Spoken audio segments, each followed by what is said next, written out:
Hello बच्चों, तो आज हम लेकर आए हैं 12th क्लास का भूगोल। ठीक है, और चैप्टर नंबर 1। ठीक है, तो चलिए शुरू करते हैं। और देखिए, ये जो भी सेशन चल रहा है, आप लोगों को बारी बारी से सब सब्जेक्ट का सेशन मिलते रहेगा। और इससे जुड़ने के लिए आप लोग मेरे चैनल को सब्सक्राइब ज़रूर कर लीजिए, क्योंकि इससे आप लोग को बहुत प्रॉफिट होने वाला है। ठीक है, तो चलिए शुरू करते हैं। यहाँ से शुरुआत करते हैं। ये पहला चैप्टर है, तो थोड़ा भूगोल के बारे में जान लेते हैं। बोला क्या है कि भूगोल का अर्थ। ठीक है, कि भूगोल का अर्थ क्या है। देखिए, भूगोल समाकलनात्मक, अनुभाविक एवं व्यवहारिक विषय है। इसका मुख्य उद्देश्य पृथ्वी को मानव के घर के रूप में समझना। ठीक है, भूगोल की पहुंच अत्यंत विस्तृत है। यह दिक् यानी कि स्पेस एवं काल यानी टाइम के संदर्भ में अध्ययन करता है। पृथ्वी के दो प्रमुख घटक हैं, प्राकृतिक और जीवन, यानी कि भौतिक पर्यावरण और मनुष्य मानव। ठीक है ना, ये दोनों पृथ्वी के प्रमुख घटक होते हैं। ठीक है, आगे भूगोल में दैत्ववाद। ठीक है, भूगोल में तो देखिए, इसमें बोला गया कि भूगोलवेताओं के बीच लंबे समय से तर्क रहा है कि भूगोल कैसा होना चाहिए। ठीक है, इसमें भी अभी तर्क है कि मतलब भूगोल कैसा होना चाहिए, क्या होना चाहिए। देखिए, पहले बात है नोमोथेटिक। नोमोथेटिक कहने का मतलब नियम बनाने का सिद्धांतीकरण पर आधारित दृष्टिकोण। ठीक है, इंडियोग्राफिक। इंडियोग्राफिक कहने का मतलब है विवरणात्मक एवं भावचित्रात्मक दृष्टिकोण। ठीक है, उसके बाद है उपागम। क्या है उपागम? ये दिया है कि क्रमबद्ध बनाम प्रादेशिक। क्रमबद्ध बनाम प्रादेशिक। ठीक है, तो ये सभी बातें हैं। आगे आते हैं, मानव भूगोल की परिभाषाएं। देखिए, सवाल बहुत बार पूछा हुआ है कि मानव भूगोल क्या है, उसके बारे में आप लोग व्याख्या करें। ठीक है, तो आइए जानते हैं मानव भूगोल। देखिए, इसके बारे में सबसे पहले फ्रेडरिक रॉडजेल ने मानव भूगोल के बारे में किसने बताया? तो फ्रेडरिक रॉडजेल ने मानव भूगोल मानव समाजों और धरातल के बीच संबंधों का संश्लेषित अध्ययन किया। ठीक है, मुख्य बिंदु, रॉडजेल ने संश्लेषण पर अत्यधिक जोर दिया था। ठीक है, तो पूछा जाएगा, सवाल पूछेगा कि मानव भूगोल के जनक किसको कहा जाता है? फ्रेडरिक रॉडजेल। ठीक है, अगला सवाल, एलन सी सैंपल, ये भी मानव भूगोल के बारे में कुछ बताएं। मानव भूगोल अस्थिर पृथ्वी और क्रियाशील मानव के बीच परिवर्तन संबंधी को का अध्ययन करता है, यानी कि गणनात्मक इनके चिंतन का मुख्य शब्द है। ठीक है, आगे उसके बाद आते हैं वैज्ञानिक Paul Vidal de Blache. Paul Vidal de Blache ये हम बताते हैं कि हमारी पृथ्वी को नियंत्रित करने वाले भौतिक नियमों तथा इस पर रहने वाले जीवों के मध्य संबंधों के अधिक संश्लेषित ज्ञान से उत्पन्न संकल्पना है।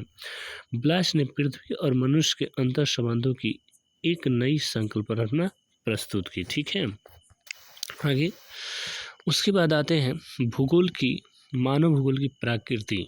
मानव भूगोल की प्रकृति, तो देखिए, मानव भूगोल भौतिक पर्यावरण और मानव निर्मित सांस्कृतिक पर्यावरण के बीच संबंधों का अध्ययन करता है। ठीक है, जैसे भौतिक पर्यावरण में क्या क्या आएगा?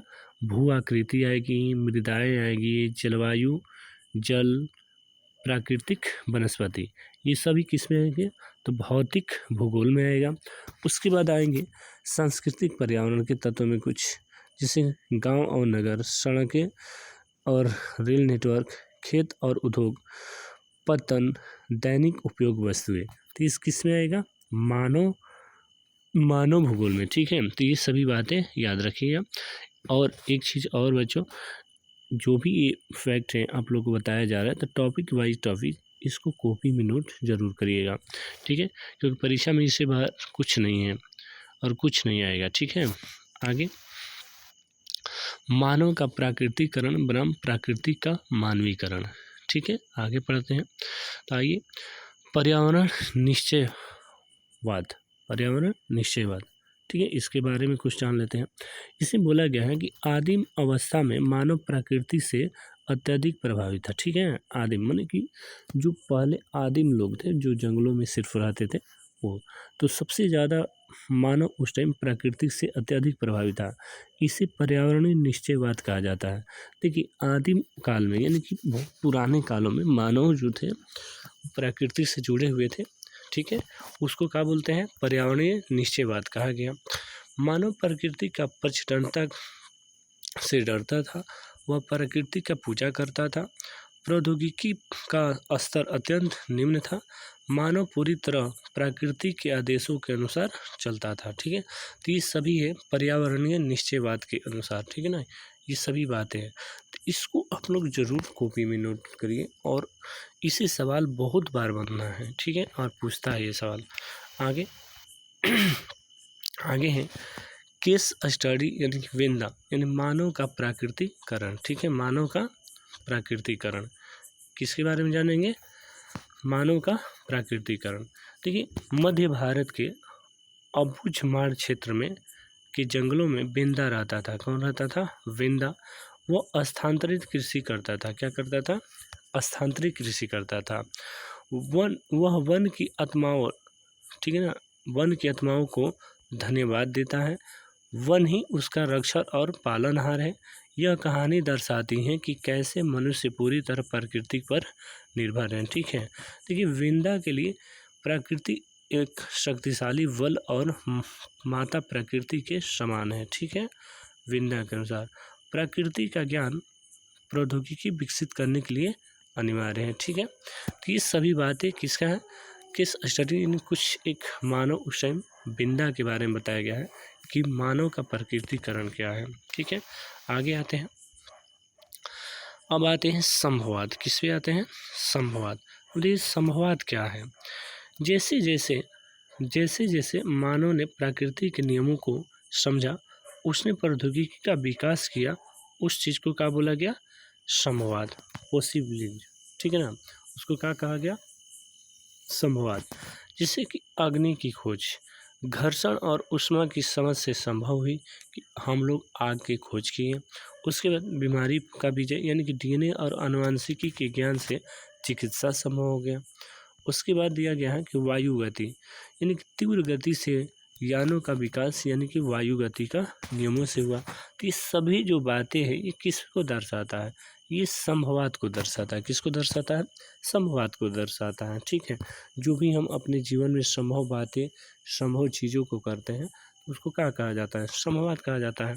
ठीक है, चलिए आगे चलते हैं। अब आते हैं केस स्टडी यानी कुछ और बातें हैं कैरी के बारे में। किसके बारे में, कैरी के, यानी ये भी है प्रकृति का मानवीकरण। जिसे नॉर्वे के टर्नहाइस शहर की कैरी कड़ाके की ठंड में भी आराम से रहती है। विशेष टायरों वाली शक्तिशाली कार इन कांच के विशाल गुंबद के नीचे बना कार्यालय, सर्दियों में उष्णकटिबंधीय फल यानी कि केला कीवी उपलब्ध, यह संभववाद का उत्कृष्ट उदाहरण है। ये सभी किसका उदाहरण है, संभववाद का उदाहरण है। ठीक है, आते हैं आगे। अब पढ़ेंगे नव निश्चयवाद।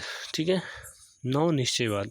अब इसमें भी हम आप लोग बताएंगे कि बहुत इम्पोर्टेंट है क्योंकि नव निश्चयवाद से सवाल बहुत बार पूछा हुआ है।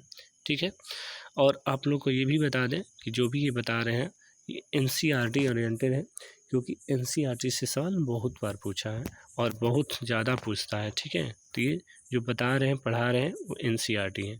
अब आते हैं आगे। उसके बाद है रुको और जाओ निश्चयवाद। इसमें क्या बोला गया है, रुको और जाओ निश्चयवाद। इसमें भूगोलवेत्ता ग्रिफिथ टेलर, याद रखिएगा ये सवाल पूछा है कि नव निश्चयवाद के जनक कौन है, तो ग्रिफिथ टेलर। ये सवाल आप लोग को आएगा जब हम ऑब्जेक्टिव क्वेश्चन में करवाएंगे तो सब कुछ करवा देंगे। ठीक है, आगे है भूगोलवेत्ता ग्रिफिथ टेलर ने एक नई संकल्पना प्रस्तुत की जो निश्चयवाद और संभववाद के बीच एक संतुलन बनाती है। इसे नव निश्चयवाद या रुको और जाओ निश्चयवाद कहा जाता है। न यहाँ पूर्ण स्वतंत्रता है यानी संभववाद, न यहाँ पूर्ण दासता है यानी निश्चयवाद। प्राकृतिक नियमों का पालन करके ही हम प्रकृति पर विजय प्राप्त कर सकते हैं। ठीक ना, बोला गया है प्राकृतिक नियमों का, जिसे प्रकृति के नियमों का ही पालन करके हम प्रकृति पर विजय मैंने विजय प्राप्त कर सकते हैं। यदि हम प्रकृति से खिलवाड़ कर रहे हैं तो हम प्रकृति खो सकते हैं, हमारे साथ भी खिलवाड़ हो सकता है, इस चीज़ को ध्यान दीजिएगा। आगे आते हैं यातायात की वतिया और भूगोल, जिसकी लालवती। अब लालवती का दर्शाती है, इसका अर्थ है रुको। प्रकृति के संकेतों को समझो। पीली बत्ती का दर्शाती है कि लाल और हरी बत्ती के बीच तैयार रहने का अंतराल। ठीक है ना, हरी बत्ती इसका अर्थ है जाओ, विकास के प्रयास को शुरू करो। तो ये बत्ती से आप लोग याद रखिए, लाल बत्ती यानी कि रुको, प्रकृति के संकेतों को क्या करो, समझो। पीली बत्ती क्या है, लाल और हरी के बीच यानी कि तैयार रहने का अंतराल बताता है। और हरी बत्ती का दर्शाता है, इसका अर्थ है जागो, उसका अर्थ क्या हुआ, जाओ, विकास के प्रयास को क्या करो, शुरू करो। ठीक है, आगे विकास की अंधाधुंध रफ्तार पर्यावरण के लिए हानिकारक है, नव निश्चयवाद एवं संतुलन बनाने का प्रयास करता है। ठीक है, ये भी ध्यान दीजिएगा। आगे अब आते हैं विकास के दुष्परिणाम। अब विकास करेंगे उसका दुष्परिणाम भी आएगा। ठीक है, जिसे विकसित अर्थव्यवस्थाओं के मुक्ति के चाल के परिणाम यानी कि हरित गृह प्रभाव, ओजोन परत का क्षय, भूमंडलीय तापन, पीछे हटती हमने दिया, निम्नलिखित भूमियाँ, ये सभी क्या है, विकास के दुष्परिणाम हैं। जो हम लोग अभी देख रहे हैं, जितना विकास हुआ है इसमें सभी आज हम लोग को देखने का मिल रहा है। हरित गृह प्रभाव सबसे ज़्यादा, ओजोन परत का क्षय हो रहा है हमेशा, भूमंडलीय तापन, वायुमंडल का तापमान हमेशा क्या होते जा रहा है, पृथ्वी का तापमान भी बढ़ते जा रहा है। तो ये सभी क्या है, विकास के दुष्परिणाम है। ठीक है, देखिए आप लोग को पहले से ही बता दिया गया है। ठीक है, आगे मानव भूगोल का विकास, और मानव भूगोल के विकास पढ़ेंगे। चलिए देखिए, विकास की अवस्थाएं यानी कि भाग है 1, विकास की अवस्थाएं यानी कि समयावधि, यानी कि आरंभिक उपनिवेश युग में। ठीक है ना, आरंभिक उपनिवेश युग में उपागम क्या था, अन्वेषण और विवरण, यानी कि वृहत लक्षण क्या है, यानी कि सामग्री और व्यापारिक रुचियों द्वारा नए क्षेत्रों की क्या करना, खोज करना। उत्तर उपनिवेश में मध्य में प्रादेशिक विश्लेषण, यानी प्रदेश के सभी पक्षों का विस्तृत वर्णन, यानी पृथ्वी के पूर्ण रूप से समझना। ठीक है, 1930 के दशक अंतर युद्ध अवधि यानी कि क्षेत्र विभेदन, एक प्रदेश अन्य प्रदेशों के किस प्रकार भिन्न है समझना। ठीक है, आगे आते हैं, अगला बात है विकास की अवस्थाएं। अब विकास की अवस्थाएं के भाग 2 हैं। इसी समयावधि 1950 के दशक का अंत 1960 तक यानी कि स्थानिक संगठन बनाया गया, और उसके बाद लक्षण क्या है, तो कंप्यूटर और सांख्यिकी विधियों का प्रयोग। मात्रात्मक क्रांति इस टाइम आया था, यानी कि 1950 के 60 से दशक में। 1970 का दशक है कि मानवतावादी, आमूलवादी, व्यवहारवादी, यानी कि सामाजिक राजनीतिक यथार्थ के प्रति अधिक प्रासंगिक विचारधाराओं का जन्म देना। 1990 का दशक है उत्तर आधुनिकवाद, यानी कि स्थानीय संदर्भ के महत्व पर जोर और वैश्विक सिद्धांतों पर प्रश्न। ठीक है, तो जो भी इस चीज़ बता रहे हैं, जो भी हम आप लोग को पढ़ा रहे हैं, इस चीज़ को कॉपी में ज़रूर नोट करिएगा। ठीक है, आगे मानव भूगोल की विचारधाराएँ क्या थी। मानव भूगोल की विचारधाराएँ यानी कि 1970 की दशक की बातें हैं। देखिए, कल्याणपरक या मानवतावादी विचारधारा, इसके बारे में जान लेते हैं। ठीक है, तो देखिए, कल्याणपरक या मानवतावादी विचारधारा, इसका संबंध मुख्यतः लोगों के सामाजिक कल्याण के विभिन्न पक्षों से था। ठीक है, यानी कि आवासन, स्वास्थ्य, शिक्षा, ये तीनों चीज़ याद रखिएगा। सवाल पूछेगा कल्याणपरक या मानवतावादी विचारधारा में कौन से शब्द थे, तो ये आवासन यानी घर की उपलब्धता, स्वास्थ्य यानी चिकित्सक सेवाएं, और शिक्षा साक्षरता का ज्ञान होना जरूरी था। ठीक है, आगे आमूलवादी क्या है, आमूलवादी विचारधारा पढ़ लेते हैं।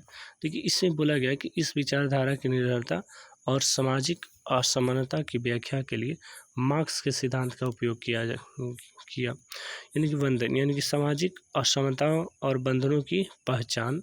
उसके बाद पूंजीवादी क्या है, पूंजीवाद यानी सामाजिक समस्याओं का संबंध पूंजीवाद के विकास से बताया गया। उसके बाद है निर्धनता। इसमें बोला गया है कि गरीबी के मूल कारणों की व्याख्या। ये तीनों किसका विवरण दिया गया है? आमूलवादी में, ठीक है ना। कहाँ पर? आमूलवादी में।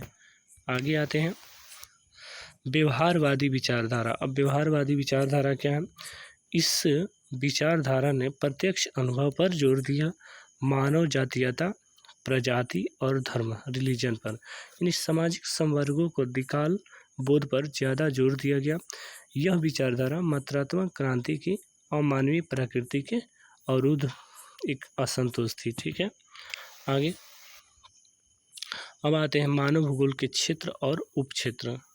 ठीक है, बोला गया है सामाजिक भूगोल यानी कि सोशल ज्योग्राफी में क्या है कि उपक्षेत्र में क्या है? व्यवहारवादी भूगोल, सांस्कृतिक भूगोल, ऐतिहासिक भूगोल, लिंग भूगोल, चिकित्सा भूगोल। ठीक है, आगे दूसरा है राजनीतिक भूगोल। क्या है? राजनीतिक भूगोल। इसमें बोला गया है कि निर्वाचन भूगोल, यानी इसमें चुनाव और मतदान का पर्यटन का अध्ययन है। उसके बाद है सैन्य भूगोल। इसमें बोला गया है सैन्य रणनीतियों और क्षेत्रों का अध्ययन। सहयोगी विषय है राजनीतिक विज्ञान और सैन्य विज्ञान। ठीक है, आगे जनसंख्या एवं आवास भूगोल। और जनसंख्या एवं आवास भूगोल में क्या है? देखिए, जनसंख्या भूगोल में सहयोगी विषय जननांकी, जो जनगणना हम लोग करते हैं, जनसंख्या वितरण, घनत्व और वृद्धि के बारे में बताते हैं। उसके बाद इसमें आएगा आवास भूगोल, यानी सहयोगी विषय नगर ग्रामीण नियोजन, जो प्लानिंग बनता है उसके बारे में, और मानव बस्तियों के प्रकार और प्रतिरूप के बारे में। आगे चौथा आएगा आर्थिक भूगोल, इकोनॉमिकल ज्योग्राफी। इसमें कृषि भूगोल के बारे में, यानी कृषि विज्ञान से संबंधित जानकारी। संसाधन भूगोल, संसाधन अर्थव्यवस्था। विपणन भूगोल यानी वाणिज्य और व्यावसायिक अर्थव्यवस्था। पर्यटन भूगोल यानी पर्यटन संबंधी। उद्योग भूगोल यानी औद्योगिक अर्थव्यवस्था। उसके बाद अंतर्राष्ट्रीय व्यापार यानी अंतर्राष्ट्रीय अर्थव्यवस्था के बारे में। ठीक है, आगे आते हैं। ठीक है, तो देखिए ये आप लोग का लास्ट निष्कर्ष है। देखिए ये चैप्टर आप लोग ख़त्म होता है। ये बहुत छोटा सा चैप्टर है, तो आप लोगों को कैसा लगा ये वीडियो आप लोग कमेंट में ज़रूर बताइएगा, और अपने दोस्त, अपने भाई और बंधु को सब कुछ शेयर करिए, और एकदम आसान तरीक़ा से नोट्स बनाइए और पढ़िए। ठीक है, तो चैनल को सब्सक्राइब और शेयर ज़रूर करिएगा। ठीक है, और कमेंट में बताइए कि आप लोगों को कौन से विषय का और वीडियो हम बनाकर तैयार रखें। ठीक है, चलिए आज के लिए इतना रहने देते हैं। Thank you.